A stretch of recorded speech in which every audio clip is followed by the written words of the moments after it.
नमस्कार। आज स्वस्थानी व्रतको 14औं दिन चतुर्दश अध्याय 14औं अध्याय लिएर म उपस्थित भइसकेको छु। हिजो हामीले 13औं अध्यायमा महादेवलाई पार्वतीले पाएर पार्वती कन्यादान दिएको कथासम्म वाचन गरेका थियौं। आज 14औं अध्याय वाचन गर्न गइरहेको छु। कृपया ध्यान दिएर सुन्नुहोला। ॐ यं ब्रह्मा वरुणेन्द्र रुद्र मरुतस्तुनुवन्ति दिव्यस्तवैर् वेदै साङ्गपदक्रमोपनिषदैर् गायन्ति यं सामगा ध्यानावस्थित तद्गतेन मनसा पश्यन्ति यं योगिनो यस्यान्तं न विदुः सुरासुरगणा देवाय तस्मै नमः। श्रीमच्चन्दनचर्चितोज्ज्वलवपुः शुक्लाम्बरा मल्लिका मालालङ्कृतकुण्डला प्रविलसन्मुक्तावली शोभिता सर्वज्ञाननिदानपुस्तकधरा रुद्राक्षमालाधरा वाग्देवी वदनाम्बुजे वसतु मे त्रैलोक्यमाता चिरम्। मुखं करोति वाचालं पङ्गुं लङ्घयते गिरिं यत्कृपातमहं वन्दे परमानन्दमाधवम्। नमो भगवते तस्मै व्यासाय अमिततेजसे यस्य प्रसादाद् वक्ष्यामि नारायणी कथामिमाम्। नारायणं नमस्कृत्यं नरं चैव नरोत्तमं देवीं सरस्वतीं व्यासं ततो जयमुदीरयेत्। अथ चतुर्दशोऽध्यायः।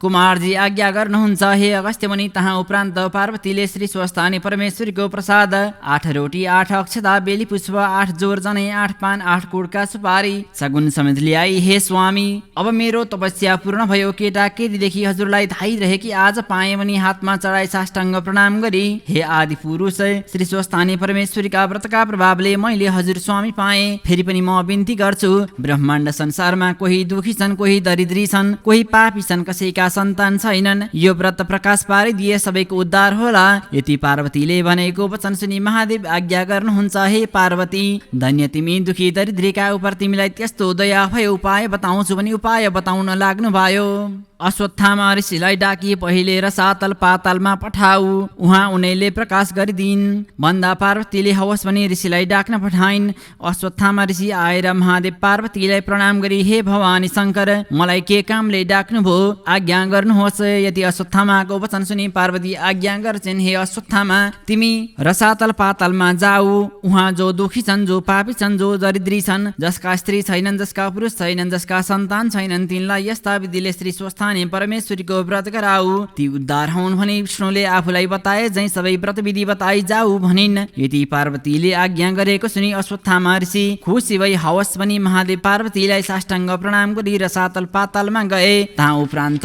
एक दिन महादेवले यी पार्वती कतिको चतुरी रहिछन् हेर्नु पर्यो भनी आफू कसैले नदेख्ने ठाउँमा लुक्न गए। तब महादेवलाई पार्वतीले नदेखि यताउता खोजी हिँड्न लागिन्, कहीँ पाउन सकिनन् र अति चित्त आकुल गरी विलाप गर्न लागिन्। फेरि कता जानुभयो भने अनेक ठाउँमा खोज्दा लुकिरहेका महादेवलाई फेला पारी भन्छन्, हे ईश्वर, तपाईँले किन मलाई ऐछली लुक्नुभयो? म राम्री भइन र मन नपरी लुक्न जानुभयो कि अथवा मलाई छाडी कतै जान लाग्नुभयो भनी यस्ता तरसँग पार्वतीले विस्मात मानी भनेको वचन सुनि केही नबोली मनमा भन्न लागे, यी पार्वतीले मलाई यसै छाड्ने भएनन्, यो रूप छाडी अर्को रूपले वन विहार गर्न जानु पर्यो भने तहाँदेखि अन्तर्ध्यान भई श्लेषमान्तक वनमा एक्लै गई किराँतीको भेषधारी वनमा शिकार गरी हिँड्न लागे। महादेवलाई फेरि नदेख्दा मनमा साह्रै दुःख माने। महादेवले मलाई किन छल्नु भयो भनी मनमा सन्देह गरी ध्यान दृष्टिले विचार गरी हेरिन्। तब महादेवले किराँतीको भेषधारी श्लेषमान्तक वनमा शिकार गरी हिँडेको थाहा पाई पार्वतीले पनि महादेवलाई छल्न निमित्त अत्यन्त राम्री भई किराँतिनीको रूपधारी अनेक तरहका हाउभाउ कटाक्षले युक्त भई श्लेषमान्तक वनमा गई एउटा ठुलो वृक्षका छायामा बसिरहिन्।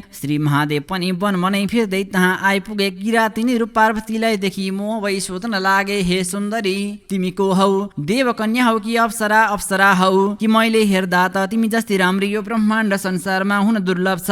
फेरि एक्लै यो वनको बीचमा किन आइ बसिरह्यौ? के तिमीलाई डर पनि लाग्दैन कि कसो? यो घोर वनमा वन्य जन्तु बाघ हात्तीको भए कति पनि नमाने निर्धक्कसँग किन बसिरह्यौ? यो कुराको वृत्तान्त मलाई कहू। यति किराँती रूप श्री महादेवले आज्ञा गरेको सुनि सुनि किराँती रूप पार्वतीले श्री महादेव यिनै हुन् भने चिन्ने मनमनै दण्डवत गरिन्।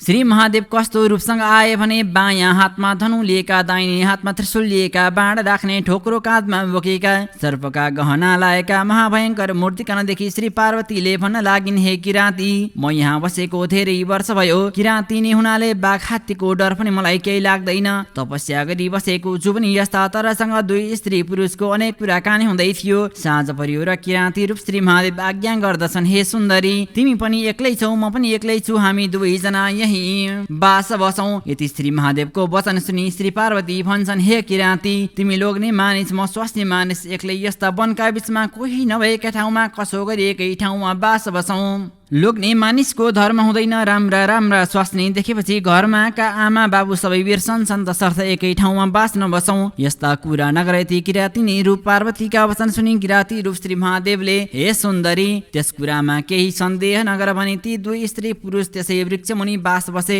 यस्ता तरसँग बस्दा केही दिन बित्यो र पार्वतीका मनमा यसै बसी कतै निर्वाह गर्ने हो, यी भोलानाथ यसै बसी दिन भुक्तान गर्न पनि सक्दछन्, अब केही जुक्ति गर्नु पर्यो भने मनमा विचार गरी श्री महादेवलाई चली आकाशवाणी भए झैं गरी भन्न लागिन्, हे ईश्वर, तपाईले याद नराख्दा हामी ब्रह्मा विष्णु इन्द्रादिहरू सबैले साह्रै दुःख पायौं। यसै बस्नुभयो भने हाम्रो उद्धारको गर्ला। हे करुणामय, हे वृषभध्वज, कैलाश शून्य भएको धेरै काल भयो, कैलाशको चर्चा गरी हाम्रो उद्धार गरी रक्षा गर भन्ने यस्तो आकाशवाणी भएको सुन्दा तब श्री महादेवले, यो कसले भन्यो, म यहाँ आएको कसले देखेको छैन भनी यताउति हेर्दा केही थाहा पाउन सकेनन् र देवताहरूले भने हुन् भनी चुप लागे। किराँती पार्वतीलाई नदेखि खोज्न लागे र तब पार्वतीले पनि केही थाहा नपाए चाहिँ फलफुल टिपी खान लागिन्। किराँती रूप श्री महादेव तहाँ पुगी, हे सुन्दरी, तिमीलाई खोज्दा खोज्दा कहीँ पाउन सकिन, कहाँ गएकी थियौ भन्दा किराँती रूप पार्वती भन्छन्, हे किराँती, भोक लाग्यो र कन्दमूल खान आएकी हुँ, कहीँ गएकी छैन भनी कुरा गरिरहँदा पूर्णचन्द्र भन्दा पनि राम्री पार्वतीलाई देखि चित्त चञ्चल भई कामले पीडा गर्दा किराँती रूप पार्वतीलाई समात्न जाइ लाग्दा किराँती रूप पार्वती भन्छन्, हे किराँती,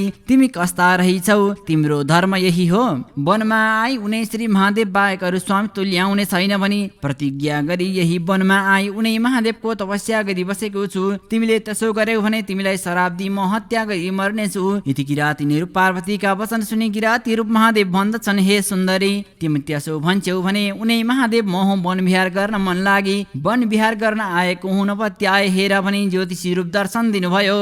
तब किराँती रूप पार्वतीले मनमा आनन्द गरी पाउमा दण्डवत गरी, हे ईश्वर, उसो भए कन्यादान लिन मेरा बाबा महतारी छेउ हिँड्नु होस् भने बिन्ती गर्दा लौ भने किराँती रूप पार्वतीका पछि लागि महादेव जानुभयो। जाँदा जाँदै हिमालय पर्वतका घरमा पुगे तब महादेव थाहा पाइयो त पार्वती पो रहेछ, मलाई छल गरी आफ्ना बाबा महतारी छेउ ल्याइछ। अब मैले कसो गर्यो भनी लाज मानि तहाँदेखि अन्तर्ध्यान भई किराँतेश्वर शिवलिङ्ग भई श्लेषमान्तक वनका उत्तर भागमा गई बसिरहे।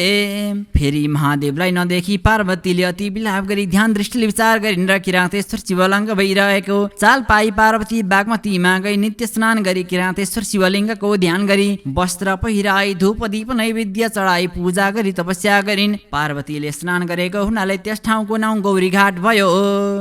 जो मनुष्य गौरी घाटमा स्नान गरी किराँतेश्वर शिवलिङ्गको दर्शन गर्ला त्यसको सबै दुःख नाश होला, लक्ष्मी वृद्धि होला, यस लोकमा सुख सम्पत्ति पाई परलोकमा कैलाश पदवी पाउला। हे अगस्त्य मुनि, तहाँ उपरान्त यस्तै तरसँग नित्य पार्वतीले तपस्या गरेको देखि महादेव प्रसन्न भई हँस्याइलो मुख गरी आफ्नो स्वरूप दर्शन दिए। तब जगत माता पार्वतीले मनमा हर्ष भई पाउमा परि दण्डवत गरी अञ्जली बाँधी बिन्ती गर्न लागिन्, हे ईश्वर, हजुरले किन मलाई यस्ता तरसँग दुःख दिनुभयो, म हजुरको मन परिन कि भनी अनेक तरसँग विस्मात गरेको सुनि महादेव बहुतै खुसी भई पार्वतीलाई अङ्कमाल गरी आफ्ना काखमा लिई तादेखि अन्तर्ध्यान भई हिमालय पर्वत काखर गए। यस्ता तरसँग महादेव र पार्वती आएको देखि हिमालय पर्वत अत्यन्त खुसी भई पुष्पवृष्टि गरी आसनमा बसाली 84 व्यञ्जन तयार गरी भोजन गराए। तहाँ 2-4 दिन बसी महादेवले पार्वतीलाई भन्नुभयो, हे पार्वती, धेरै दिन भयो कैलाश शून्य भएको छ, अब यहाँ बसी के गर्नु छ, कैलाश जाऊ, तेरा बाबा महतारी छेउ बिदा हौ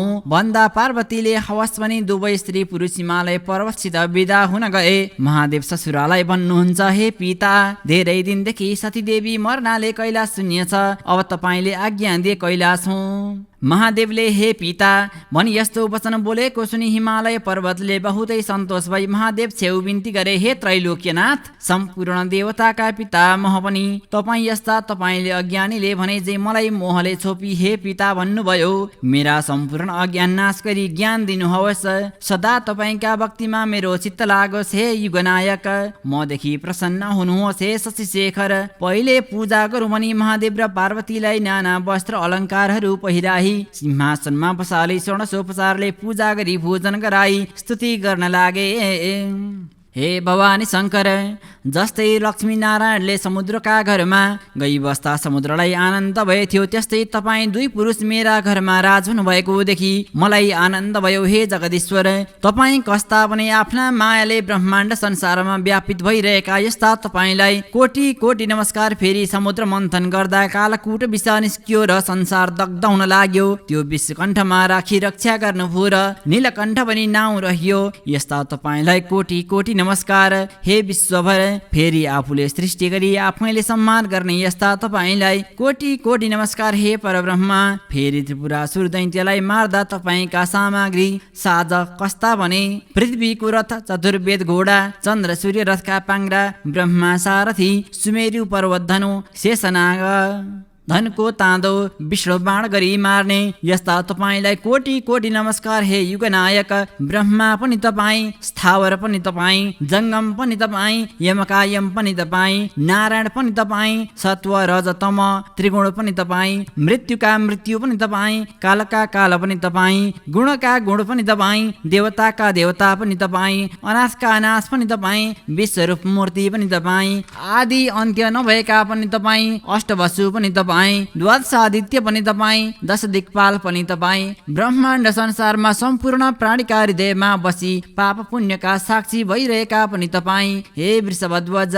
तपाईँको महिमा वर्णन गर्न चतुर्मुख ब्रह्माको पनि सामर्थ्य छैन, हजार जिब्रा भएका शेषनागको पनि गम छैन, मेरो कसो गरी होला। यस्ता तरहले हिमालय पर्वतले नाना स्तुति गरेको सुनि महादेव सन्तोष भई हँस्याइलो मुख गरी, हे पर्वतराज, तिम्रो भक्तिदेखि म सन्तोष भएँ, सदा मेरो भक्तिमा चित्त लगाए कैलाश पदवी पाए। अब हामी जान्छौँ भनी हिमालय पर्वत र मेनकासित बिदा भई साँडेमा चढी पार्वतीलाई काखमा लि कैलाश पर्वतमा गए। प्रथम गणसहित भई आनन्दले रहे। सुन्यौ हे अगस्त्य मुनि, जसले यो हिमालय पर्वतले महादेवको स्तुति गरेको 14औं अध्याय सुन्ला वा पाठ गर्ला त्यो भवसागरदेखि पार होला। तत्सत श्री स्कन्द पुराणे केदारखण्डे स्वस्थानी माघ महात्म्ये कुमारकस्ति संवादे पार्वती कैलाश प्रवेशो नाम चतुर्दशोऽध्याय। हरि ओम तत्सत्। उपनयतु मङ्गलं वः सकल जगन्मङ्गलालयः श्रीमान् दिनकर किरण निबोधित नवनलिन दल निवेक्षणः कृष्ण काले वर्षतु पर्जन्य पृथिवी सस्यशालिनी देशोऽयं क्षोभरहितो ब्राह्मणाः सन्तु निर्भयाः अपुत्राः पुत्रिणः सन्तु पुत्रिणः सन्तु पौत्रिणः निर्धनाः सदनाः सन्तु जीवन्तु शरदां शतं तत्रैव गङ्गा यमुना च तत्र गोदावरी सिन्धु सरस्वती च तीर्थाणि सर्वाणि वसन्ति तत्र यत्राचित्योदार कथा प्रसङ्ग या कुन्देन्दु तुषारहार धवला या शुभ्रवस्त्रावृता या वीणावरदण्डमण्डितकरा या श्वेतपद्मासना या ब्रह्माच्युतशङ्कर प्रभृतिभिर् देवैः सदा वन्दिता सा मां पातु सरस्वती भगवती निःशेषजाड्यापहा कायेन वाचा मनसेन्द्रियैर्वा बुद्ध्यात्मना वा प्रकृति स्वभावात् करोमि यद्यत् सकलं परस्मै नारायणायेति समर्पयामि। ओम श्री स्वस्थानी परमेश्वर्यै नमः। स्वस्थानी माता की जय। नमस्कार, हामी प्रत्येक दिन श्री स्वस्थानी व्रतकथा लिएर उपस्थित हुनेछौँ। हजुरहरूले प्रत्येक दिन एक एक अध्याय सुन्दै जानुहुनेछ 1 महिनासम्म। हामी भोलि पुनः उपस्थित हुनेछौँ अर्को अध्याय लिएर। हस्त नमस्कार।